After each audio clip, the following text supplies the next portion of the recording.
And we are back, bumblebees. Welcome, everyone. For those of you who don't know what we're doing tonight, we are doing part 5 of the Gypsy Rose Saga.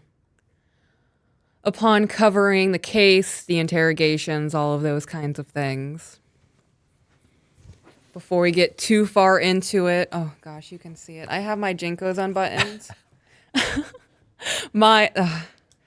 It's so hard to find pants as a curvy lady. I like how long they are and the pockets are nice. Yeah. So, thank you guys for joining us on a Saturday evening. I know that a lot of you are living your life. Some of you are snowed in if you're in the Pacific Northwest. There's a lot of crazy weather happening all over the country right now. So hopefully you guys will enjoy what we're going to be doing tonight.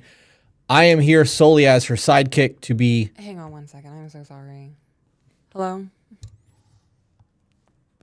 Her Vanna White. Hello?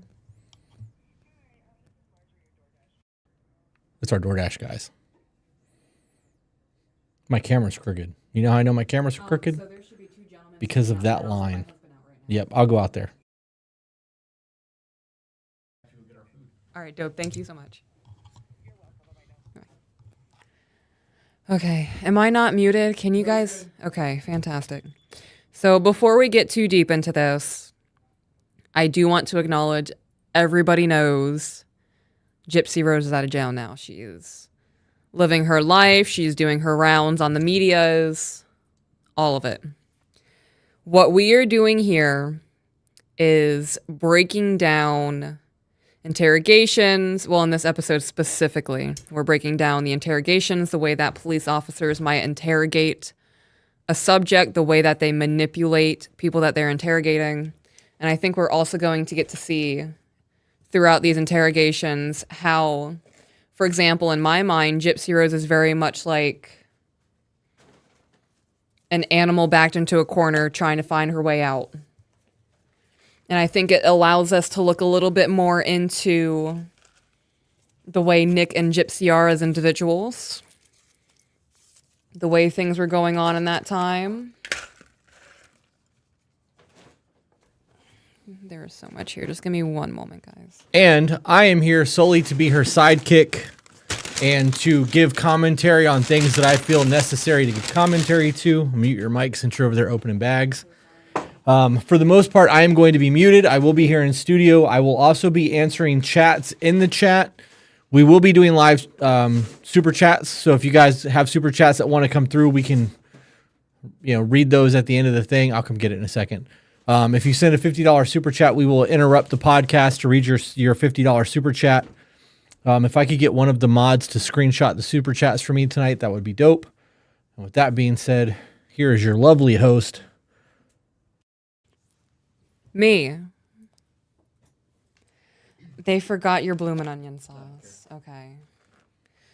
All right, guys. So here we are. We are not... Oh, they didn't give me silverware. You know what I do have? It was Julie Rocks who sent this to us, right? Oh, coming in clutch for my mac and cheese. Okay. So... we're just a bunch of people. I'm seeing a lot of girlies. I see Zach. Hey, Zach. Thanks for being here, brother. Your support means a lot. So we're just a bunch of girlies and Zach hanging out. Oh, Steve? Is Steve here? I see Steve. Hi, Steve. Steve left. Oh. Steve. Oh, gotcha. Okay. But we're going to talk about some murder mystery. And we're going to deep dive some things and have some conversations.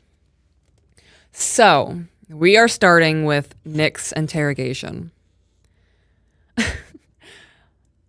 Enter scene, police interrogation room. The walls are 3 shades of gray. 3 different shades of gray. Nick is sitting alone. The only things in view are a table and 2 chairs. I think this is kind of important because when we swap to Gypsy's interrogation, the room is completely set up differently. And I think that was kind of done on purpose. Eventually, a woman detective enters into the room. A woman is interrogating Nick, and a male is interrogating Gypsy. I don't know why they did that. Maybe it was to, like, mother figure, father figure kind of thing, be super delicate with the situation. But the female detective enters in the room and she says, Gypsy has told her so much. Right off the bat, that's a lie. She goes on to ask, how did you guys meet? And Nick says that we met on the Christian dating site. He said that he did meet a few people before Gypsy. When it comes to Gypsy, though, he said that they clicked, like they knew they were right for each other and started a relationship after 4 days. That 4 days is not a lot to us, but I'm sure for Gypsy, 4 days felt like a year. I don't know how promiscuous she was being. I do know that she has come out with like a tell-all about certain things. I haven't watched it yet because that's information that has come out after the fact. I want to digest that as we go through things. That might be part 8 or 9 of this. My mind just deep dives so much. The cop continues to ask, what kind of relationship? And Nick says, one of those committed ones. At some point, Nick says that their conversation moved to other platforms like Facebook and Meet Me. So they moved away from the Christian dating website and they started having multiple conversations all over the place. And I think we saw a little bit of that when we were breaking down the text messages. That was a lot for me. What did you guys think of the text messages?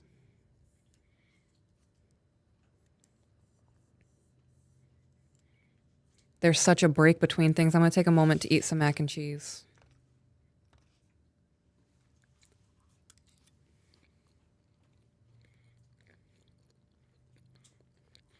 Oh, that's burnt. Peyton said, so glad I finished the first 4 episodes when I did the other day, just in time for this live. So, for you guys who don't know, Peaches is doing the breakdown of this on her garden segment, available only through our Patreon. Correct. We are doing this live stream tonight so that you guys can get a sense of what those are in case you're interested in them, both as a way to, full disclosure, promote the Patreon, but as a way to give you guys content and current affairs that are relatively popular at the moment, which I disagree with. Don't think it should be popular. I don't even think it should be in the news, other than like to let you know what's going on. Yeah, a lot of glorification happening. Agreed. All right, going back on mute and giving you back the mic. Thank you. Sorry, I'm bitching about my mac and cheese to Outback because it's burnt. You're getting answers about text messages. Text messages were interesting. Seemed like he needed a lot of reassurance from her. I agree. The texts show how childish they were. Yes, they made me uncomfortable. I was also very uncomfortable. Very uncomfortable. I want to see if they give me a refund on this mac and cheese. Oh yeah, look at that. Okay, hopefully the fries aren't fucked up because that makes me sad. Today's been a day and mac and cheese is my comfort food. Okay. So we saw a little bit of the cross-platform conversations when we were going over the text messages because there was really wonky pickups and drop-offs and let me know when you read the message there. And so there's a lot of missing context. Oh my gosh, kick. Did someone just say kick? Yeah, kicking. Oh. Exclamation point KN. I don't know what it means. Well, there was an app when I was younger called Kick, and I did a lot of very nefarious things on that app. It's not the app. No? Okay, then I don't know what that is. It's something on a FetLife website. Huh. So, back into this. I noted that Nick would say, well, actually, a lot, even when he was telling the truth. So this first half of the interrogations that we're going over is going to be them lying through their teeth. Gypsy lies through her teeth for the rest of the interrogation, and the second half, it's a whole nother story. But right now, this is them lying, and he says, well, actually, even when he's telling the truth. So I think that is a ingrained characteristic thing. Not him trying to divert or make something up in the moment. He goes on to say, apparently, from what she told me, her mom kicked her out of the house. So he's now telling the detective as to why Gypsy was within his vicinity while they're hanging out together. Her mom kicked her out of the house, so she texted me to pick her up. And what happened was I got on the bus about a day later, about in the afternoon of that day, and then I got back to, what was it? I believe Springfield, Missouri. That's where it is, because I'm all loopy from Detroit. Springfield, Missouri, that place. What are you looking for, babe? Oh, I'm so sorry. They did not give us any. As soon as I got there, I walked straight to a hotel, and then I let her know that I was at the hotel. That is the direct thank you. I sat down and paused and played to make sure I wrote that down precisely as the way that he said it, and that's how he laid it out. So he did get there by Greyhound bus, and he stayed at the Days Inn. Eventually, detective asks about luggage. I had my clothing, since I wasn't sure how long I was going to be there. I was worried sick about her when I got there. I wanted to find her as soon as possible because I knew she was wandering the streets. So I brought like 3 days worth of clothing because I was going to do all I can to find her. So he is really just laying out, I am the hero in this situation, damsel in distress. I came here to rescue her. Cop continues to ask, you get to Springfield, so what do you do? Find the Simpsons. Huh? Find the Simpsons. Oh, because Springfield? Yeah, that was good.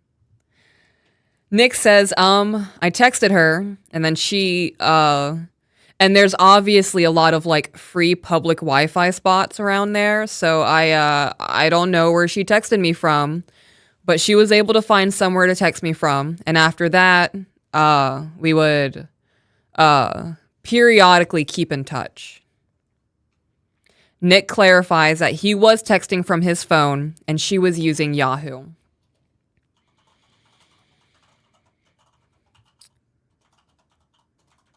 So this is again from Nick. It wasn't until the 10th is when I was able to actually get her to meet me. What happened was I told her exactly where I was on the actual, like what road it was on and everything else, and what the actual hotel was. And after that, she didn't really text me for a long time, and I was confused on why.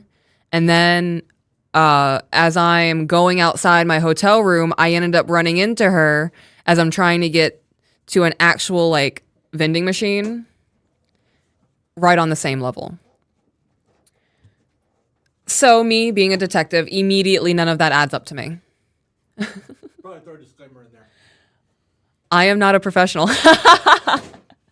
I am not a professional in any sense of the word. I am just somebody who is very intrigued by the psychology of things and why people lie and try to keep up a charade, all of that stuff. She is not a detective, ladies and gentlemen. I repeat, she is not a detective. I am not. She's a sleuth. I am an internet sleuth. There is a term for people on the internet who do this kind of thing, netizens. I've heard somebody use that term, netizens. Wait, is that the way he talked in the interview? That is how he talked in the interview. I'm not nailing it, but those are the words verbatim. I wrote down every single and that there was because I think that it really shows his capacity of comprehending things or capacity of being able to verbalize events. So, as laid out so far by Nick to the detective, he gets there to save her from the streets and swoop her up because her mom kicked her out. And he says it wasn't until the 10th is when I was actually able to get her to come to me. I don't recall what day he got there specifically, but I do know it was at least 2 days prior to the actual unaliving of her mom.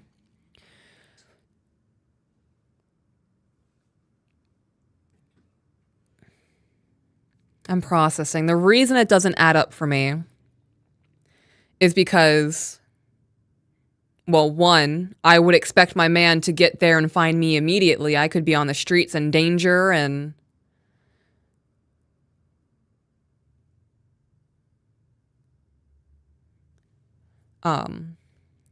there's dangers on the streets. I expect my man to come and save me.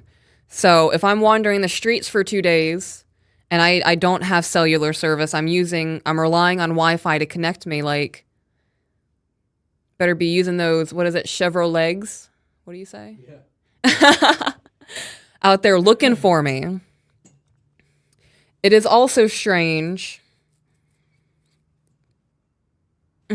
I can't say that because these were 2 people obviously mentally ill going in fight or flight.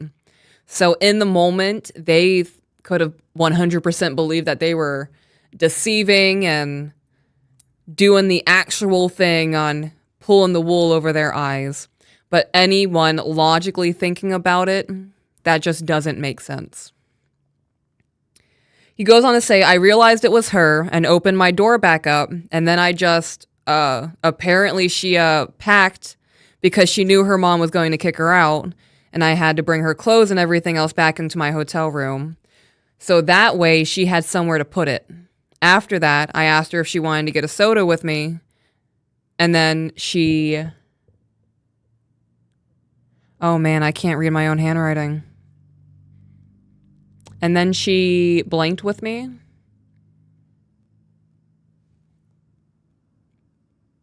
It looks like fucked. It looks like I wrote fucked. So we do know that happened in the hotel room. But moving on. She shows up randomly at his door simultaneously as he's leaving to go get a soda. He invites her in. She already had her luggage packed. They were good to go. Continuing on, me and her pretty much stayed in the hotel room for pretty much the entire time because the thing is, with my bus ticket, it was a round trip. So at first I thought I'd love to get her back because she wanted to move in with me, obviously, because that. But yeah, once she got a hold of me and her actually went to the bus station. I learned that she actually couldn't get a bus with me, the same one that I was already having. I had to redo my actual schedule, so after that, I did mine because it was practically free because I helped her with hers afterwards. Very hard to follow along on his storyline of things.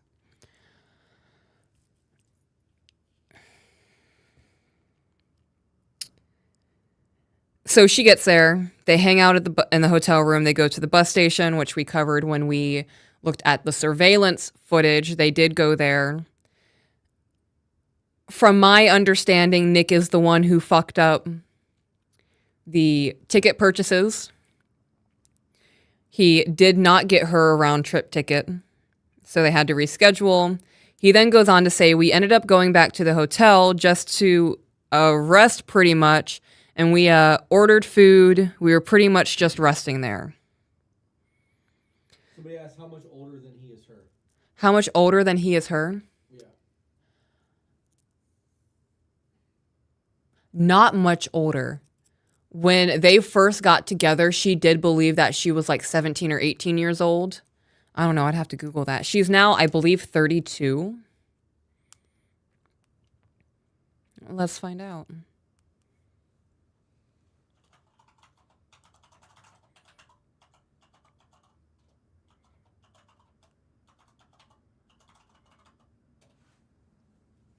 He's a year older than her. So they met when she was 22 and he was 23. So he really is trying to sell this is how I'm interpreting it, like the lazy boyfriend type of vibe, like super relaxed and chilled. Like there was no sense of urgency in him when he was talking about the fact that she was on the streets and her mom kicked her out and he was so worried about her. I just saw someone apologize for being late. You don't have to apologize for being late. I'm glad that you came. That's the dude that made us the journals. Oh, thank you. Thank you for being here. So just that nonchalant, non-urgency would be a tick off to me as somebody who's trying to really figure out what's going on. The cop goes on to ask, do you love her? And this is when he like really perked up and he was engaged in the conversation. He said, oh boy, do I ever. I love her a lot. I've been waiting for this moment to talk to you because I've been so worried. So at that point of him saying I've been so worried, it's about, I want to say between 7 and 15 minutes into the interrogation. He brings her up almost as quickly as he can within the conversation. So after he says that he's been super worried about her, cop swaps to bad cop in this instance and says, well, she must love you more because she's told us the truth. That is a paraphrase. I'm coming in the chat. Okay. All right, guys. So for those of you who don't know, regardless of the situation here and the fact that they killed this woman's mother, do not talk to the fucking police, period. No. You hand them your ID, Silence. say all of my information is on here, I would like my lawyer, and then shut the fuck up. I don't care if you're innocent or guilty. Do not talk to the fucking police and rant. I even thought that. So we are now going to jump to Gypsy's interrogation. So we just ended with the cop telling Nick, well, Gypsy has told us a lot more than you have. Calling him on his shit. So now we're switching to Gypsy's interrogation. And in going over Gypsy's interrogation, you can really see the way that Dee Dee has fine-tuned her manipulation skills. There, you can definitely see that Gypsy thinks that she's going to get one over. That she's going to be able to talk her way out of this. The only time she asks for a lawyer is at the very end of their interview when she realizes she's been caught. So, like my husband said, always ask for a lawyer and don't say shit. So, now we're entering into Gypsy's interrogation room. Her room is one gray color. There is a long red couch with a matching armchair, a side table. There's a light brown wood nightstand. It's holding a lamp. There's books. There's picture on the wall. So this is a much more comfortable environment than what Nick was put into. Gypsy has the ability to lay down with a blanket and take a nap and relax, and they're still in the mindset that she's been abducted. So you can see that they definitely gave her more niceties because in their mind, she's a victim right now. So they're wanting to get to the root of everything while still making her comfortable. And Nick is very much being treated like, you are the main suspect here. You are the problem, and we're going to find out what you did. So a male cop enters into the room and does a rundown. Your date of birth, he asks her. She said it's 27/95. And then Gypsy gives this long speech about being Katrina survivors, how people messed up the paperwork, and they said it was 1991, but it's actually 95. And then he asks her, so how old would you be? I would really be 19, but here it is. My medical insurance has 23. So I believe 23 was also incorrect because she was 20. No, 23 is correct. So 23 was the real age. I don't know if she was aware of that. I don't know if she truly believed that she was 19 years old. I'm almost certain that we've covered that in past episodes. I wrote, note, she is very well spoken and is using sir when answering. So she's making sure she's being polite. I don't know if that's playing the game, right? Or her actually being trained in politeness and wanting to be respectful and have a good conversation. The detective goes on to ask, do you have family in Missouri? She says, I have some, but unfortunately, we are not on good speaking terms. I have my mom that lives in Missouri. So at this point, they are both playing it off as if Gypsy was kicked out by her mother. Cops ask her what she likes to do. She says art, going to the movies. And the cop says, well, Gypsy, we are here investigating something, so I do need to talk to you about some things. And then she goes, I'm so thankful because I have no idea why I'm here. That's another one of those moments where there is a naivety there. There is a just speculation, things that it could possibly be. Maybe it could be her trying to really downplay the fact that there's nothing going on. And that could invoke more of a, like, I'm innocent. If I'm arrested, and they weren't just nicely arrested, there was a SWAT team outside of his house. They went into the house with pew-pews. Like, it was a whole, like, siege type situation. I am not just going to sit into a room and then, casual conversation when someone comes to talk to me. Why the fuck am I here? Why did you pull me and my boyfriend out of the house with pew-pews in our face? Like, I don't understand what is going on. She then gets asked about technology. The cop asks her, does or did she have her own laptop or cell phone, to which she answers no. So that is the very first thing that does not match up with what Nick is saying. She goes on to say, my mom didn't let me use one because she said it was unsafe. My mom tended to be overprotective, which I believe both of those to be true. We do see that tendency of her mom being overprotective, and I do believe that her mom told her that it was an unsafe thing. Cop goes on and asks, or goes on to say, what I'm going to talk to you about, if you're involved in this, you need to tell me that now. Gypsy says, I will be completely 100% honest.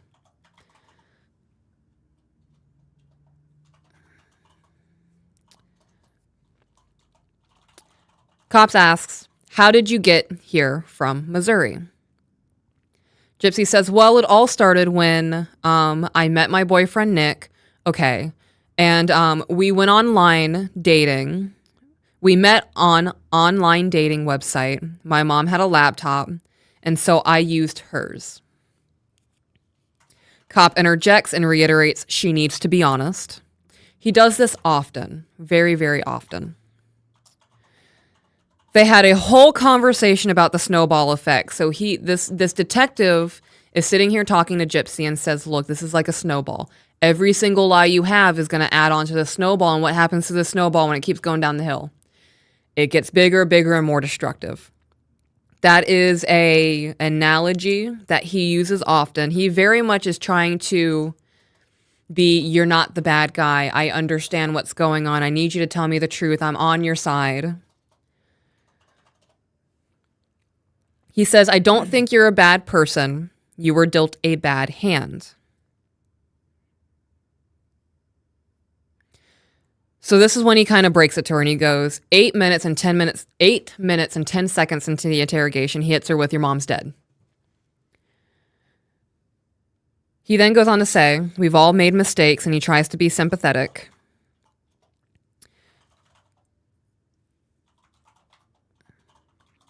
So he says, your mom's dead, and she has a moment of, wait, what? What do you mean? And she tried to feign surprise, maybe. I do believe that her crying is real crying, because what a traumatic thing to go through during all of this. He says that you're in a situation to help yourself, and he's not leaving any room for her to interject or disagree with what he's saying. He is dominating this conversation at this moment. And then he says, what happened with your mom that night? And she says, I don't know, in between sobbing, because he really is just laying it on thick of, you're not bad. I don't think that you're wrong. All of these kinds of things, really trying to hype her up as, I'm understanding. Okay. Coming in hot. Coming in hot. Okay. So Jenna Dito said, my whole stance on this topic has changed after I thought about it. She had access to dating sites. Why didn't she reach out to the police via email? Mm-hmm. We had a conversation with Conservative Ant less than an hour ago about this. If she had the ability to reach out to people on the internet, she could have blew up her mom's spot and told everything that needed to be had. Like, I can walk. This is Munchausen by proxy syndrome. My mom is keeping me sick. I believe she's poisoning me, whatever. And she wouldn't have had to kill her mother. She could have laid all of that shit out, and she would have had a very different life now, right? Because she would have went to prison. She still would have been super fucking famous. Oh, 100% for surviving. She would have been America's darling, right? Instead of a murderer. Yeah. Do you have any thoughts on that? My biggest thing is, the moment she figured out that she could still walk, they were having like block parties. They lived in a cul-de-sac. And from my understanding, her mom was really big on community and wanted to have people around, so she would throw like potlucks and whatnot. So she's in hospitals. She is around doctors. She's in a community of people. And at any point, she could have stood up. Just standing up would have blown the lid on everything.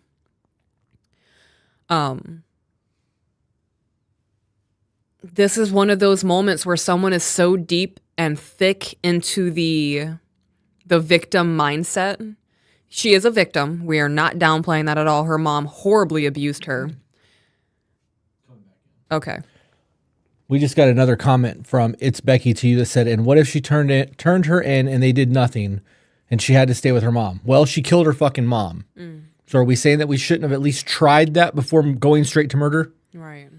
Her standing up would have... Right. It would have blown everything up. There's nothing they can do at that point to force her to stay with her mother. Right. Like, her mom is telling everybody that she has muscular dystrophy, that she's paralyzed from the waist down. She cannot walk at all. If she had just stood up and took a few steps, everyone would have been like, what the fuck? What's happening? And there was one doctor who looked at her muscular dystrophy and said her muscles are not atrophied. Like, she is capable. It appears as if her muscles are capable of sustaining her weight and walking around.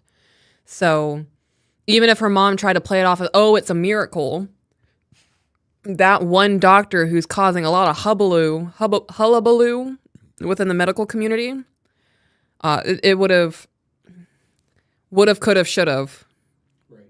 All of those things, right? Right. My big thing in that is, why are we just going straight to it's okay to kill your mom versus why didn't we try at least 10 different things before we kill your mom? Right. Right. And that's the argument that's being had.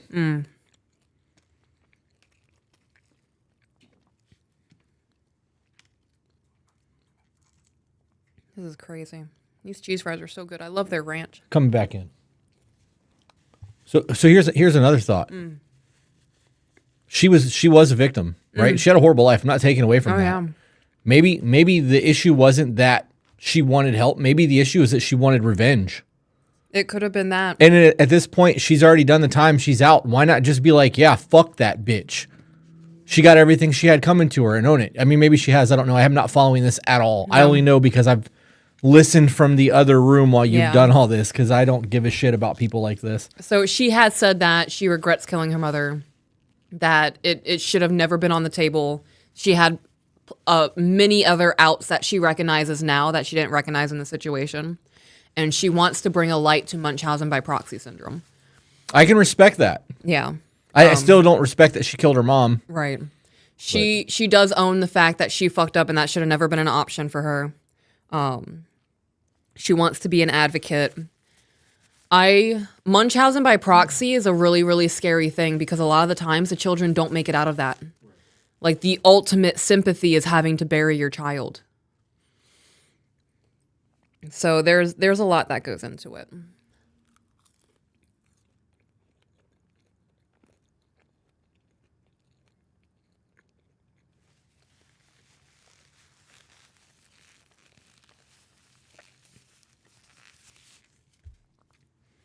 I heard on your segment in all caps, I forgot what part in that video, but didn't her mom's mom kind of do Gypsy's mom the same way?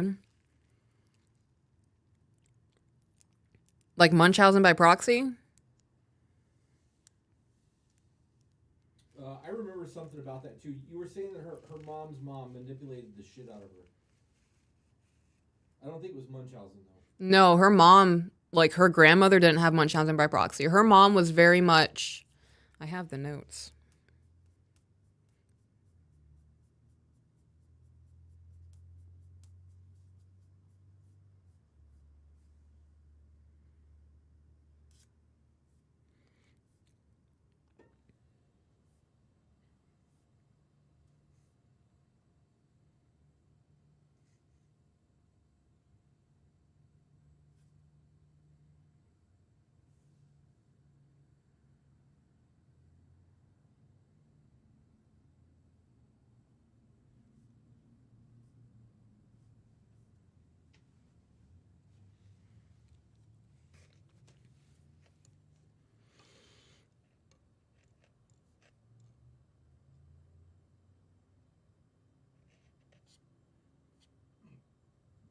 No, I didn't say anything like that. There's really not much information about Dee Dee's childhood. There is speculation that Dee Dee starved her mother to death. Peyton just said that. What? That she starved her mother to death. Yeah, that's really all that it is.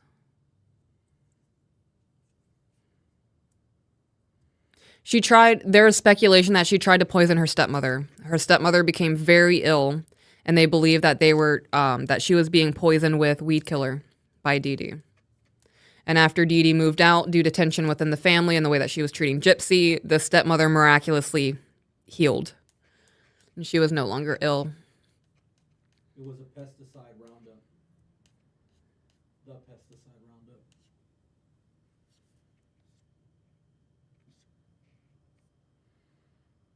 roundup. Okay. So back into this. Okay, how old was she? How old was she when she killed her mom? 23. Okay, so she's not a child. No. Okay. She believed that she was 19, but even then, that's not a minor. Not a child. Yeah.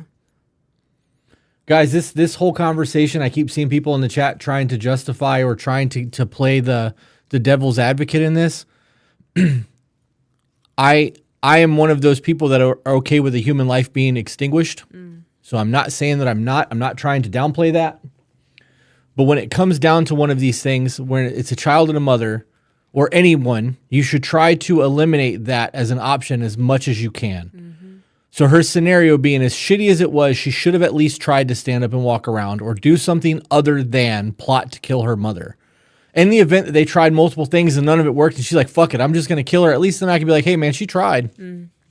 I can respect that. It's no different than being like, hey, I'm armed. You need to back the fuck up. And then somebody steps and you lay them the fuck down. You gave them the option to slow their roll.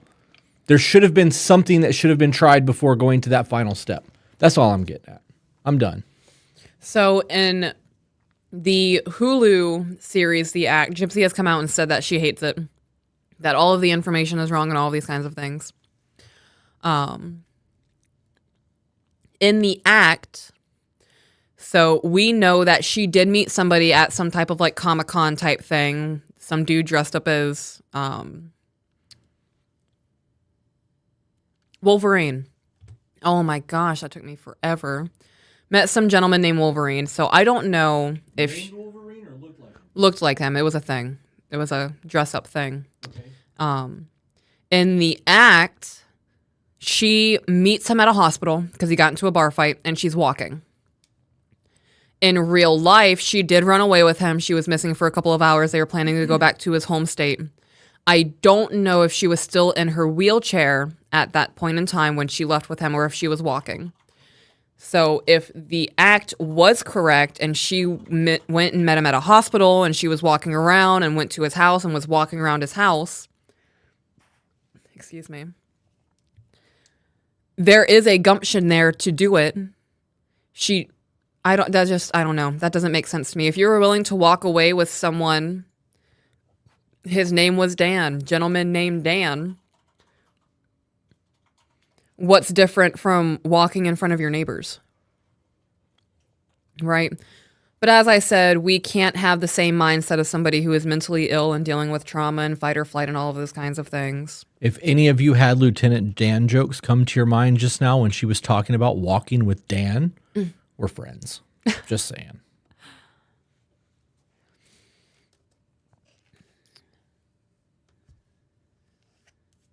So he asks her, what happened with your mom that night? She says, I don't know, in between sobs. The cop says, listen to me, sweetheart. Right there, sweetheart, trying to have a connection there. Sweetheart is very much a like fatherly thing, grandfatherly thing, uncle thing.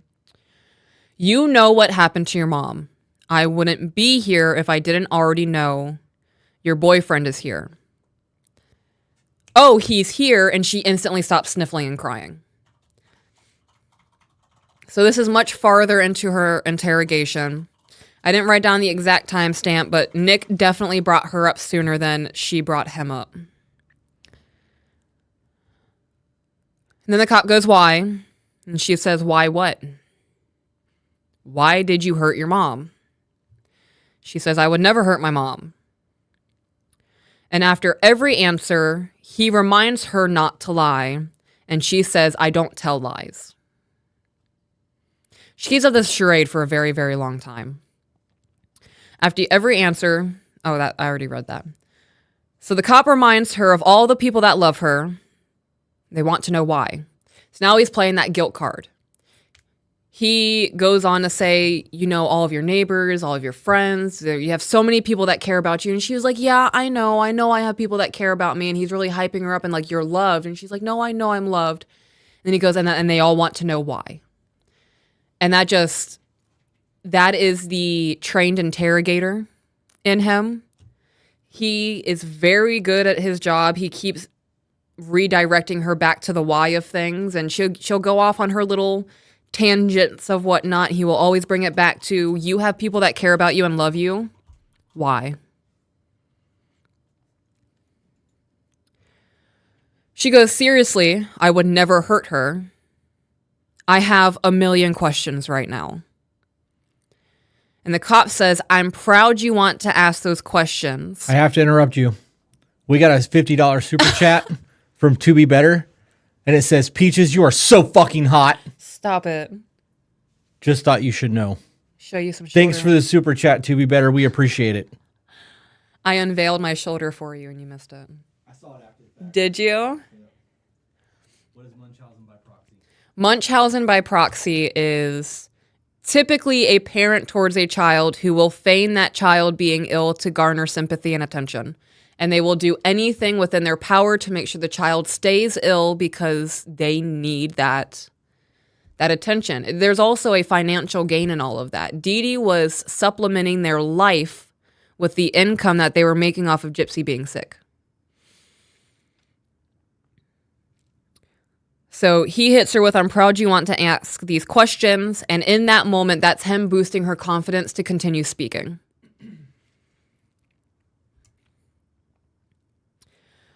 He goes on to say, we will answer those questions after why. And this is, I don't know. She said this and I read it in the way that she said it. So she says, where is it? You think it's me? Why would you think that it's me? And she goes, you think it's me? Why would you think that it's me? That's exactly how she says it, like influx up and everything. Really, really trying to play the shock factor of, oh my gosh, it could never.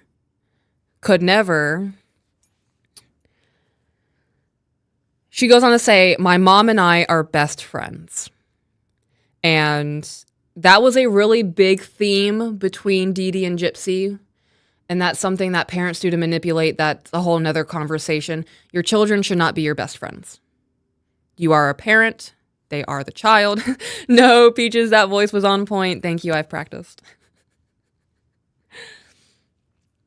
She also had an addiction to pain pills. She did. She came out and admitted that in an interview. I can't remember if she was still in prison when she said that. But who wouldn't have a pill addiction with everything that their mother had them on? Her mom was inserting things through her feeding tube. So it's also an escape for Gypsy. Being high on pain pills and whatnot was making it easier for her to handle her reality.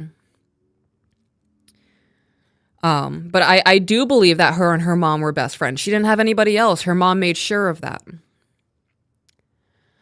Gypsy then goes on to say, I came here because my mother kicked me out of my house. She and I were having relationship problems.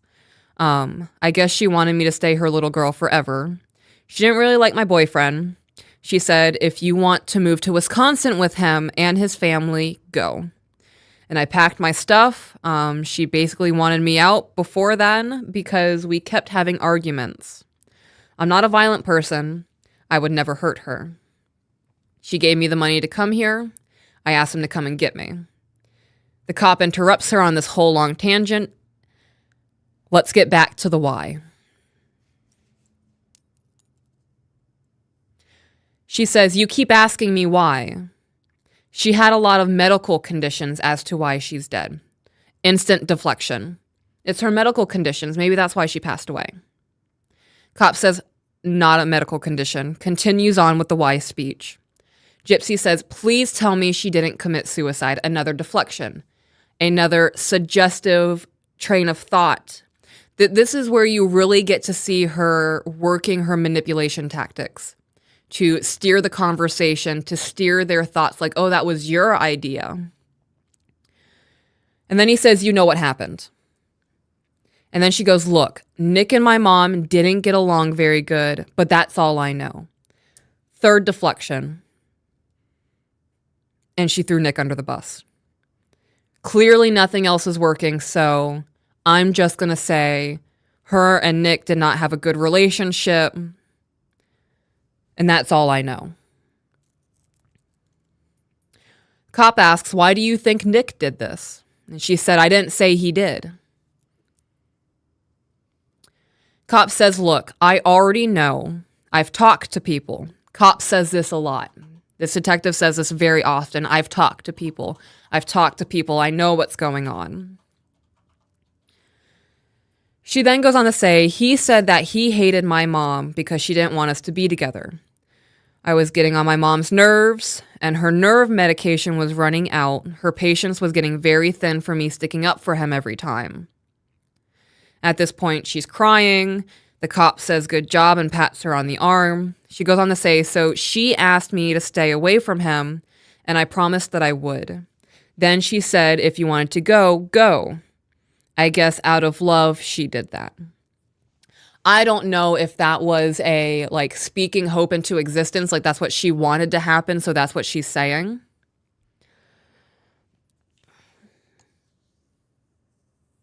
Her interrogation was so much longer than Nick's. Nick is not apt in getting things to go the way he wants them to go. I can't remember what they said Nick has. I think his mom says he has Asperger's or is autistic. There's certainly a cognitive thing going on with him. You'll see that as we get into the next part of everything.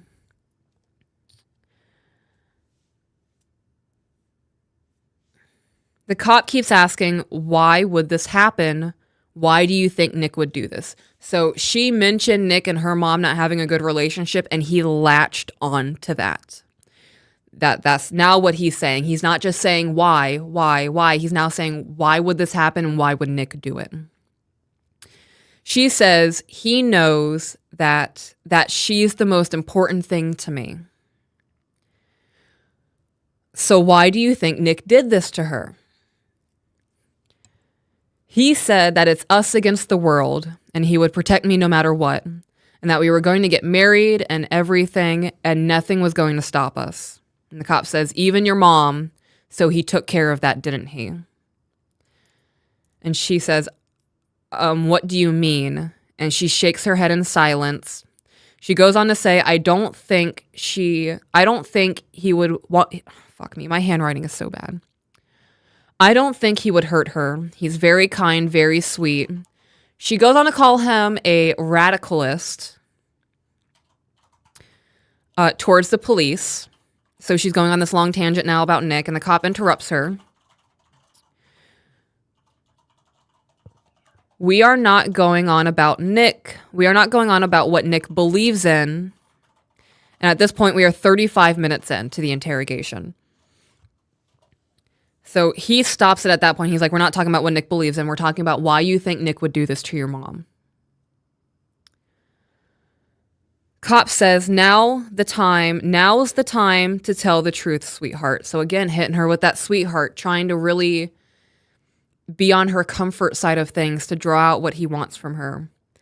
And she said, the only reason I can think of is because he wanted me to himself because my mom kept like getting in the way of us being together. And the cop says, sure she did. She didn't want her baby girl to grow up. And that sentence right there is him playing on her emotion. Gypsy says, she said that there was something dangerous about him. She had a way of reading people.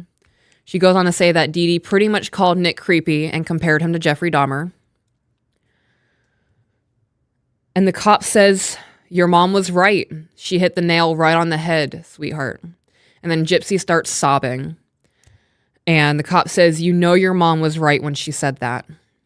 And at this point, Gypsy is losing it. And she says, I should have listened to her. And the cop says, did you try to stop him? Was he too strong? And she says, he's very strong. And he said, did you try to stop him? And she shakes her head, yes. Cops ask her if she tries to take the knife. She says, yes.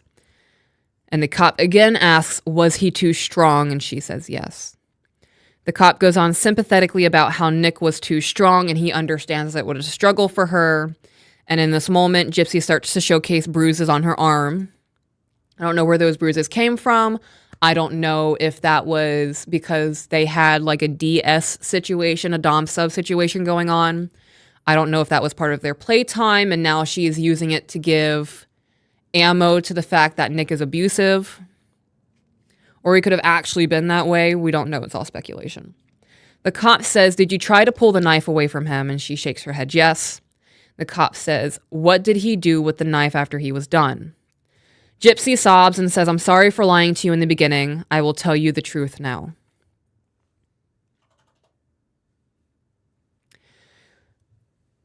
So I'm going to end it there because at that point, we're going to go back into the next interrogation.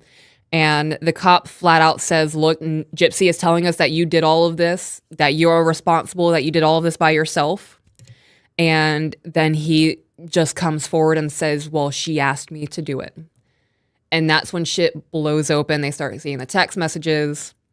So what is this, part 5? Part 6 will probably be in another 2 weeks. We are really going to get into how Gypsy continues to try to manipulate the situation. I have not watched any of her new interviews. I have not watched any of the new series. I see her on TikTok every once in a while. All of this is a lot to process. Really is a lot to process. So at this point, she has thrown him under the bus and has backed over him multiple times. And she is fully prepared to tell this police officer that I had no hand in this. I had no idea what he was about to do. This was all of his own fruition.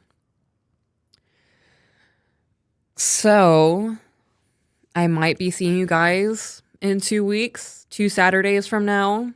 We'll continue on with into the interrogations and really see how their brains work. Are you wanting to do these live again? Or you just said on a Saturday. I thought that was the plan. To do it live? I didn't know if you were going to do it live or if we're going to record it and drop it for Patreon. That's what I'm asking. Okay. Do you want to go live or do you want to put it on Patreon? Well, now I don't know. Okay. Well, it'll be one or the other. So if you want to see part 6, it'll definitely be on Patreon. Yes. But it could be live as well.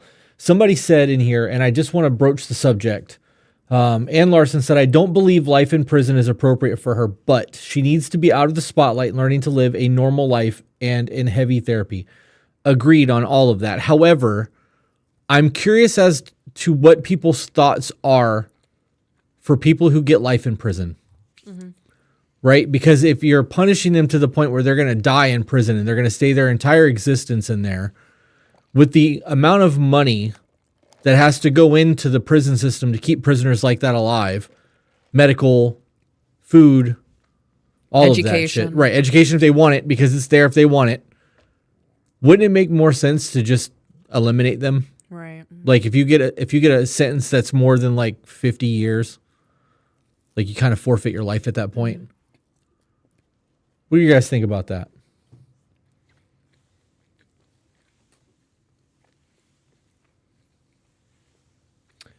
So I was seeing things in there where people were saying that Nick was out. Are they out? Is he out? No, Nick has life in prison for this. So he's not getting out. No, I don't even think he has a chance of parole. Why is that?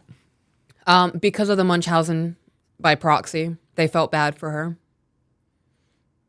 It was a very severe case of child abuse. I think it's fucked up. Okay, so let me ask you this then. Okay. In the event that she meets somebody, something happens, and somebody else gets killed, it's a very rare, slim possibility. Mm-hmm. What is to stop the victim's family from going after the state that let her out because of their feeling sad for her? Yeah. Right? We know that she's a master manipulator. Oh, yeah. What happens if she doesn't like something that somebody says on the internet and then goes after them Yeah. by proxy through her fans or whatever. Yeah. Something that I've thought about, people argue and say that if she was never abused, she would have never done this. Well, if Nick never met Gypsy, I don't think he would have ever done this to somebody. So if we're doing this based on if this didn't happen, that wouldn't have been the fallout. I also believe that he belongs in a mental facility and not a prison. Becky to you said he did the act and that she was an accomplice. Is that I don't know, No. guys. I don't give a fuck about any of this. She orchestrated the whole thing. He physically did the act of it, but she orchestrated all of it. He says if she never asked me to do it, I would have never done it. Was she there when he did it? Was she in the room? She was in the bathroom because she couldn't handle it. Okay, well, if you were there and when a crime is being committed, you're not an accomplice. You're guilty. Set everything up. She bought the murder weapon. She cut the tape so that he can put it over her mom's mouth. Right. If you and I are together in a store, you walk in with me and I rob the store and you allow it to happen and don't try to break free of it and I get arrested, you're guilty. Right. That's how that works. There's no such thing as an accomplice anymore. You were either part of the crime or you weren't. So the accomplice thing, I don't, maybe that's just a Florida thing, but they don't do the accomplice thing around anymore. This is wild to me. There's so much to all of this, and I gotta be honest, I don't do the murder mystery thing. Mm-hmm. I think that people are fucked up, and there's a lot of fucked up people out there, and to glorify these kind of things, like we discussed earlier, is a problem. Having conversations like this is very different than dick riding somebody who's a serial killer, or and I think that it's important to address that. You guys put too much emphasis on celebrity and sports players and fucking even politicians, which blows my mind. Yeah. But yep. You want to do a Q&A and bullshit it all, or you want to wrap it up? Yeah, we can do it for 20 minutes. All right, guys. You guys got peaches for a Q&A. Run that shit. Let's go. If you want it, you can get it. Let me know. I'm about to fuck this buddy up. Let's go. I'm going to need you to calm down over there.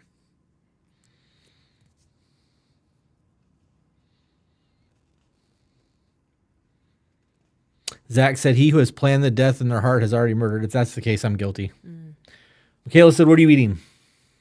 Cheese fries and ranch from Outback. I only eat it because of the ranch. The ranch does it for me. It's like homemade buttermilk spices. It's nice.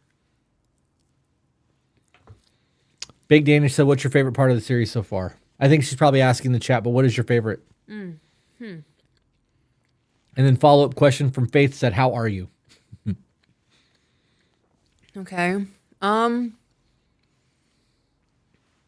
favorite part of this so far, I'm not going to lie, it was the text messages. Really? Yeah, that should have annoyed the fuck out of me while you were reading that. I've never sat down and actually read through the text messages. I saw the key ones that they showed all of them were shown in court. But in murder mystery podcasts and whatnot, they don't do all of the text messages. They do the key ones of the night leading up and her saying that everything's ready to go. No. I think reading all of the text messages really set up what their relationship standard was. And it's fucking chaotic. Okay, so somebody asked how you were doing, and then somebody else asked, how do you feel about her being out? How am I doing? Are you asking the way humans do, or do you genuinely want to know? I'm okay. Living with borderline.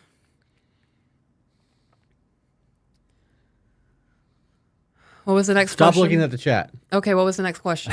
How do you feel about her being out? I'm fielding the questions to you, woman. Okay. How do I feel about her being out?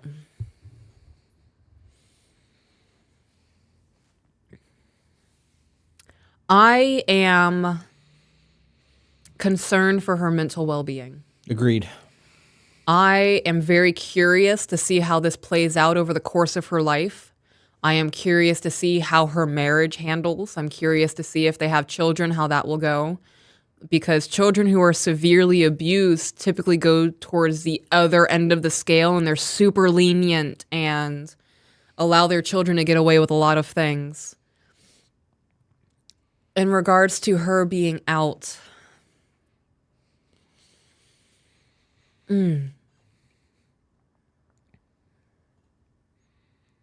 I can't say whether or not she should be in prison for longer than she was. I don't think Nick deserves a life sentence. Especially if so Zach said he has autism. He has ASD. So if he has ASD, don't you think there would be a better option than prison? I would think depending on the severity of it, right? Yeah. Okay. I mean, he very clearly has something going on with him. I do believe so. His mother said he's functioning, I think, at like a 15-year-old, 16-year-old. So I don't believe that he will ever be able to have the cognitive function of a man who's in his 30s. I think that he was very suggestible. Is he in Gen Pop? I don't Do we know? I would be curious to know about that. I don't know. Jenny asked how your foot is. My foot, I want to cut it off. I'm really thinking I'm going to have to go see somebody about this because it's fine for 2 or 3 days and then it gets fucked up again and I can't walk. Yeah. Kayla said, what are some things that you're hoping will happen this year? 250,000 subscribers on YouTube. That is a big one we're shooting for, guys. Becoming closer to my husband.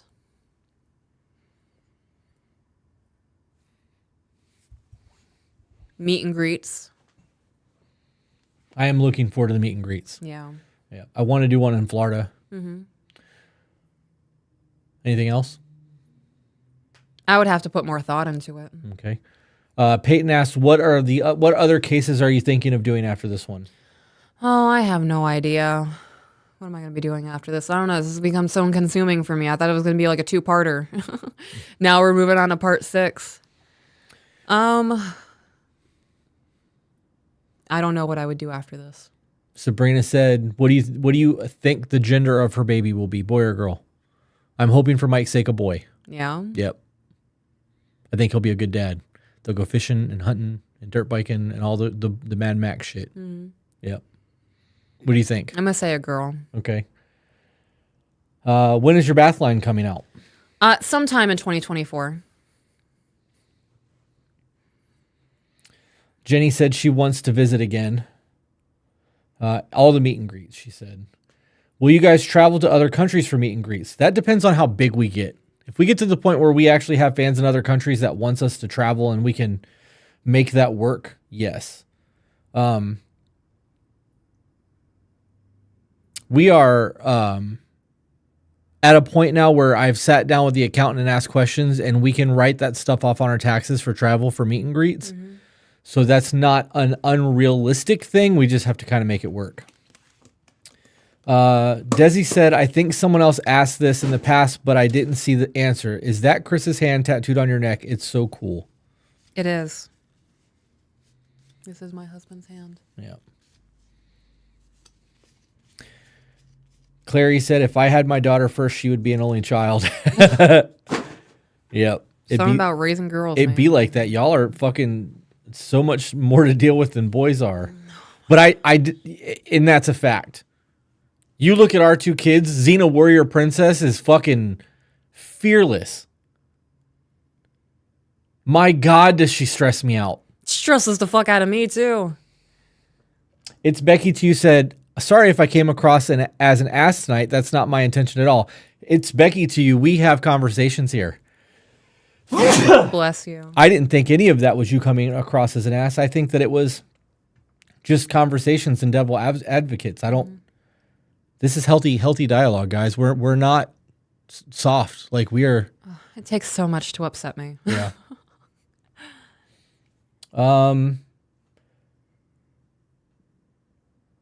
You've had international visitors already. That's pretty wild. You're not wrong. We did. And that's fucking insane. What are you reading right now? Oh, I love that question. Everyone in the chat, what are you reading right now? What are you reading right now, Hotness Everdeen? The Radium Girls.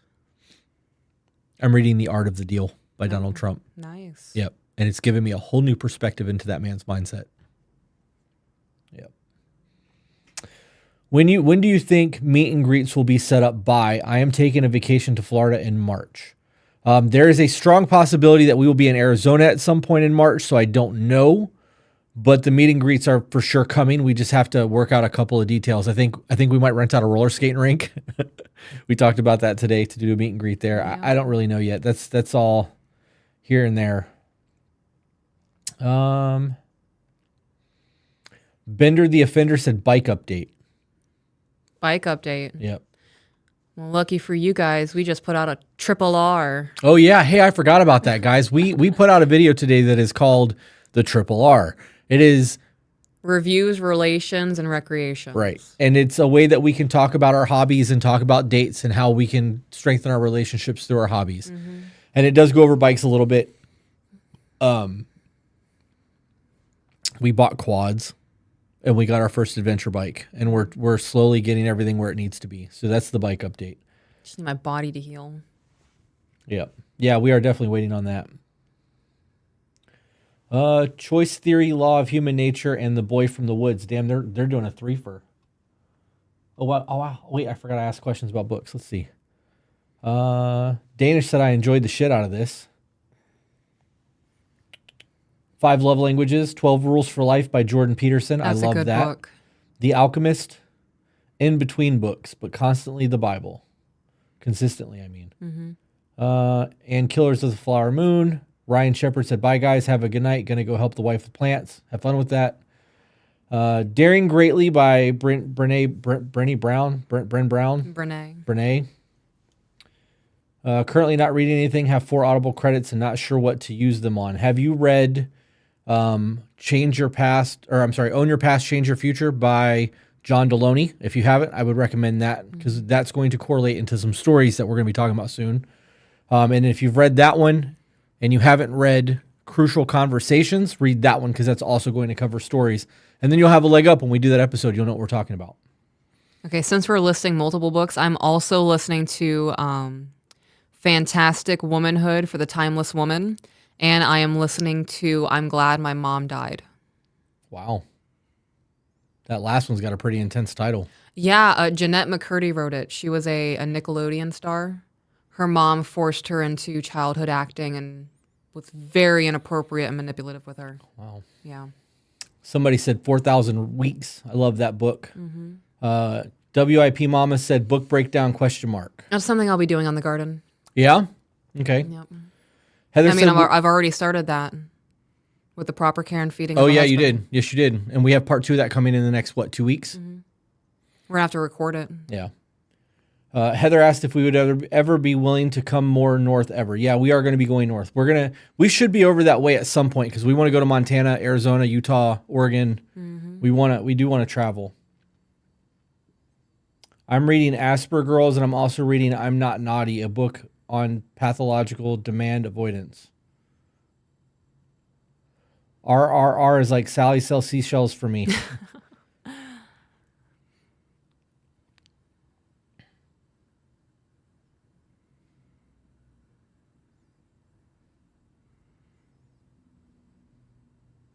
I love listening to the Dr. John Deloney show. I would like to actually be able to actually sit down with him. I'm still working on Choice Theory. I'm having a hard time retaining it on Audible. Yeah, then I would buy the book. Zach's reading. Zach said I'm reading Nuclear Energy and Foreign Policy by Kissinger. Somebody said I'm also reading I'm Glad My Mom Died. It's fucking triggering listening to that book. I had to pause it a couple of times this morning. Tips for being able to make time to read. Put your phone down at night. Yeah, take your book to the bathroom with you. You're in there scrolling on your phone for 30 minutes longer than you're pooping anyways. When I catch myself when I'm on the phone or when we're sitting on the couch and relaxing and I'm endlessly scrolling or I'm listening to the same comfort show for the 40th time, put all of it down and read. Yep. I downloaded an app called Bookly that like keeps track of your reading time and sets reminders and whatnot. What is Andy Frisella's new book called? Because I didn't know that he came Mental out Toughness. on mental toughness. What? Yeah, but is that the name of it? Oh. Because I didn't know he came out with a new book. Somebody said any good book recommendations to learn about finances. Read The Richest Man of Babylon and Rich Dad Poor Dad.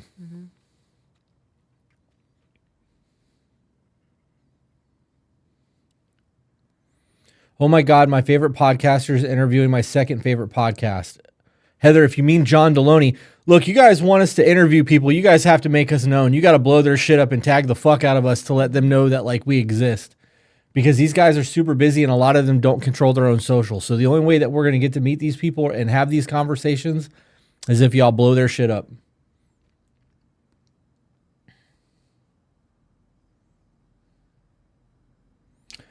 Julia asked the book that you had mentioned the other day about coal miners. It wasn't coal miners. It was the Radium Girls. Yeah, I'm reading the Radium Girls currently, and I'm so pissed off at America. It is just always complete and utter negligence and trying to say I'm sorry. It's asking for what is it?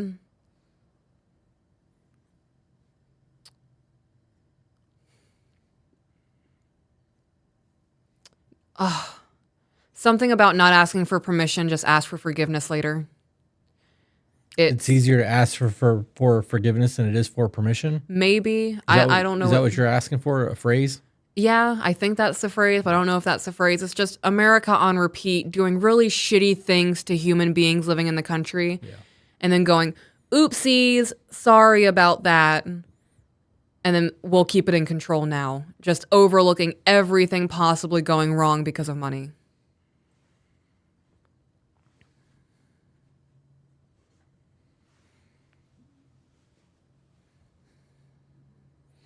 Jenna said, can we? Because I didn't want to annoy the shit out of people with recommending you on all of their shit.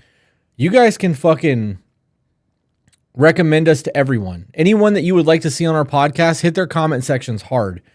And like, if they follow us on TikTok and I'm already following them, I can do something. And if they comment back to you and say, hey, I'm going to reach out to them, let me know so that I can follow them back on TikTok. Or you can leave their email address. tobebetterco@gmail.com. Question for Chris. Any advice on starting a DBA, doing business as? Get a fictitious name and insurance.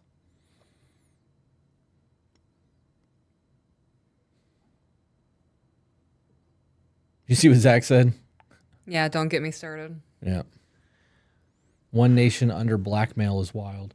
All right, guys, it's 9:15. We gave you your hour and some change of some live streams. We haven't really done one of these, and we didn't get a whole lot of people here tonight because Saturdays are people's night out. So we wanted to try to get some views and see what would happen, and this is the lowest performing live stream that we've done. So we're going to wrap this up so that I can have some time with my woman, hold her foot, and watch some TV.